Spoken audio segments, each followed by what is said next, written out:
back to Celtic Fans TV here at Dens Park. Full-time reaction to Dundee 0, Celtic 3.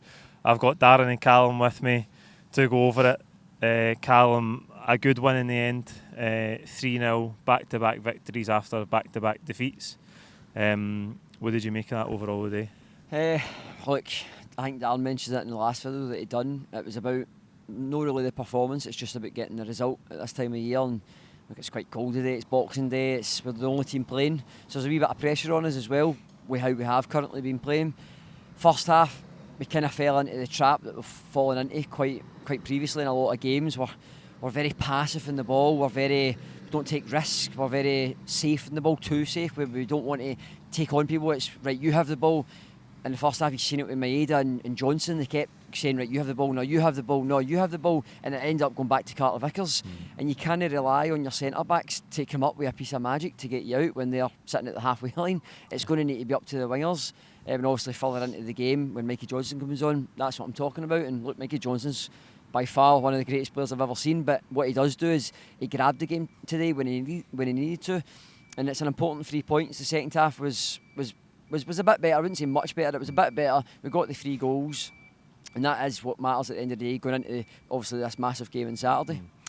Darren, we've seen the same lineup as the Livingston game.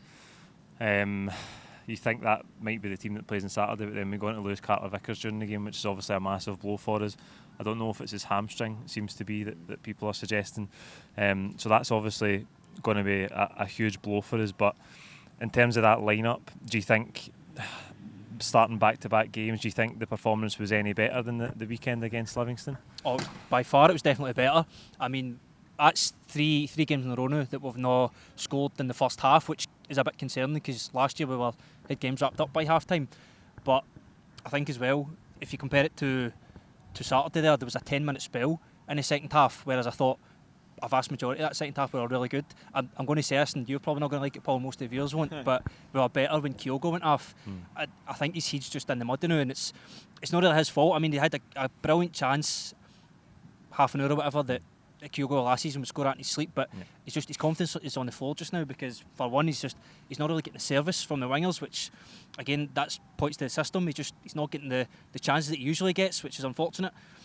But all coming on offers you a bit of physicality. I noticed a lot that Dundee would put the ball up the park and our centre-backs were really good in there, and it would hold it up, and that just lets Yang, who came on, and Mikey Johnston and Palmer just get up the pitch, and then we could go up the pitch as a unit. So I thought that second half was good in particular. I think it's more a mental thing as well. I say this to you, Callum, at 2-0. I thought that last 10 minutes we were really good, like very, very good. And it's almost like a confidence thing. It's like when it's nothing each and maybe the crowd, in the best of places with the team, the players just don't really come out their shell much. But when it's 2-0 and there's 10 minutes left, game's won, and the crowd are chanting, they're all dancing, the players just kind of feel more relaxed and it's more fluid. They look a bit freer, don't they, Callum? Yes. That was something with the third goal. For Mikey Johnston, it just worked really well on the edge of the box, but it's few touches, it's moved really quickly, and as Darren says there, it's after 2-0 late in the game that the players look like the shackles are off a wee bit, but it's that sort of urgency and tempo that you're looking for in the first half. Aye, definitely, and Darren did make a good point in the stadium when we were watching it. You seen that for the third goal especially. It's just one-touch football. Look, we get a wee bit fortunate because it comes off the Dundee player right at the end when it falls to Johnson, and then he just opens his body up and puts it into the corner. And it's almost like a replica of his first goal that he got, which was the second goal in the game. But it's a much better finish because it's right in the corner. Trevor Carson's got no chance. I mean, he should have had a chance with first and the second one, but we got a bit fortunate with those first 2 goals, but look, you make your own luck in football, and right now we've not had much luck over the last few weeks, but I think to the point Darren makes is a really good one with Kyogo. Is when you're watching him, he says that he doesn't really get the service, but this is a few games now that he's got service and he's still missing massive chances that he wouldn't usually miss, and it's quite strange to watch him. If you look at the St Johnstone game, remember he tries to lift it over the keeper, and he gets a little bit unlucky, right? Give him that. But then today he gets a cracking chance in the first half. I thought his first touch was really poor. Get away from him. His first touch was poor, and I don't think the pitch was overly bad today. It wasn't like waterlogged or it wasn't really like a cow field. It was all right. It was not too bad. So it's a bad touch, and then he's still got a bit of time, but that comes with confidence. Usually he could shut his eyes and finish that, and he makes that. And the big point that Darren makes is a really good one. Is when Kyogo's on the pitch, what really frustrates me is when Celtic go long or they just get rid of the ball, Kyogo just stands there and doesn't even compete to try and win the ball. He just says, look, defender, you have it, I'm not even going to challenge you. You have to almost like just nudge him at the way, give him a wee bit, make him know that you're there. It's too easy for him just to go bang. So when that happens, Dundee actually have a really high line and they step up really high. But when O's on, it's much different because they know that they're going to get a shoulder, they're going to feel contact, so they know, well, if he nudges me and I don't win this header, the ball's going to go in behind me. They know when Kyogo's playing that Kyogo won't compete, so he'll just stand there. So it allows Dundee just to press the game much higher, and that comes to the first half where we didn't really have too much. Where at second half, when you get on and Darren says, the game changes massively because now defenders thinking, well, I know he's going to give me one, so I need to give myself 5 yards to get back. Kyogo, you don't really feel that with. So that's a good point Darren makes. Darren, I thought in the first half we did create one or two chances. Obviously Kyogo's one is the glaring one, but one or two other openings, and I would say probably slightly better in the first half today than we were on Saturday against Livingston. But throughout the game today, an incredible amount of corners. I think we had over 20 corners in the game. Not much coming from any of them. Palma obviously got the assist from a corner for Scales at the weekend, but his delivery today really, really poor. I think when O'Reilly went on some corners, we maybe looked like we were going to get a wee bit more joy with better deliveries, but I think there's still work to do in the corners front end because that's a lot of corners but not a lot of chances from them. You mentioned over 20 corners there, mate. I think Palma tried to shoot at least 3 of them to score directly, and then Matt O'Reilly's just, I think that's why he used to always take them, and then he's been kind of demoted because a lot of times they don't even go by the first man. So again, that's up to the coaching staff to kind of work on that. But again, you do get into a good era. Who's going to go and end it? Who's your tallest player? Liam Scales. Fair enough, scored at the weekend, but that's probably first goal for a corner this season I can think of anyway.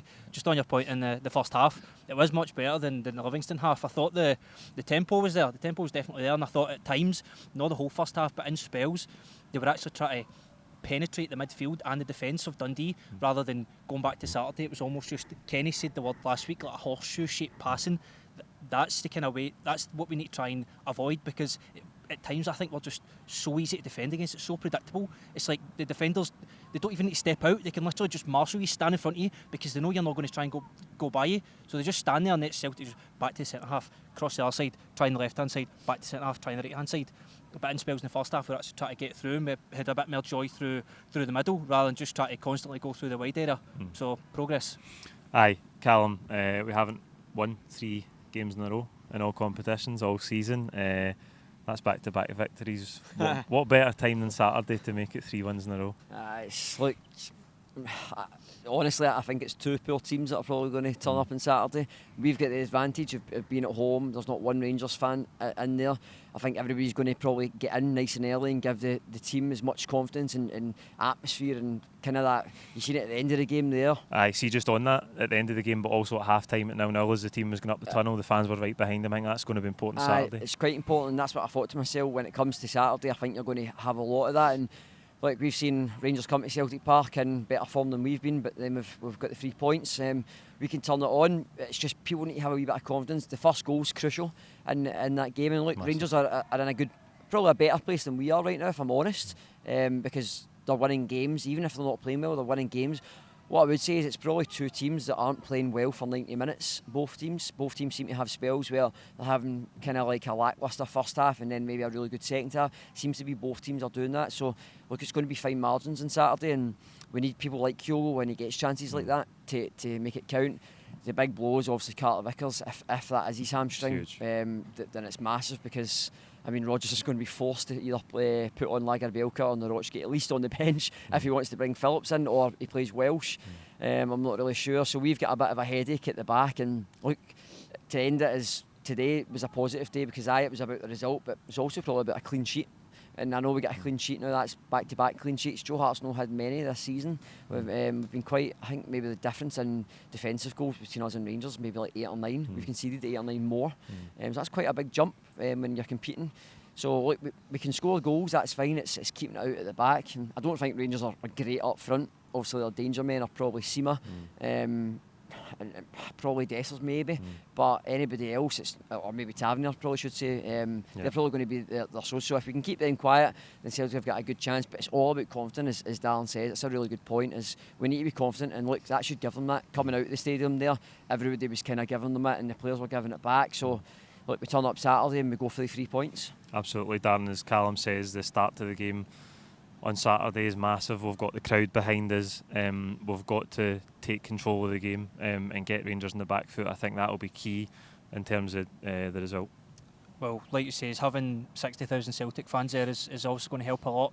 I think what's going to help us as well is that if you look at Rangers' squad, they're still kind of a new squad for the players they brought in the summer, so most of their squad is still quite novice to the occasion. I know they had the one at Ibrox there, but if you look at the Corel squad, like McGregor, Taylor, Joe Hart, all these players, they've played in this fixture and they've been successful in a vast majority, except one game last season, which was a meaningless game. So I think that kind of experience is going to help. Fans obviously going to help, but there is a huge amount of pressure in this game. I think if you take the cup games out of the equation that we had last season against them, it's probably the most pressure league game against them. In a long time. But I think going into that winter break as well, it's going to be a huge mental boost for the team that comes out on top. I think mentally Rangers probably are in a better place than us. I agree with Callum, their squad's probably not. I think there's not much to separate the two squads just now. Rangers aren't a good team, but what they have done is they started the season poorly and then they're on the way up.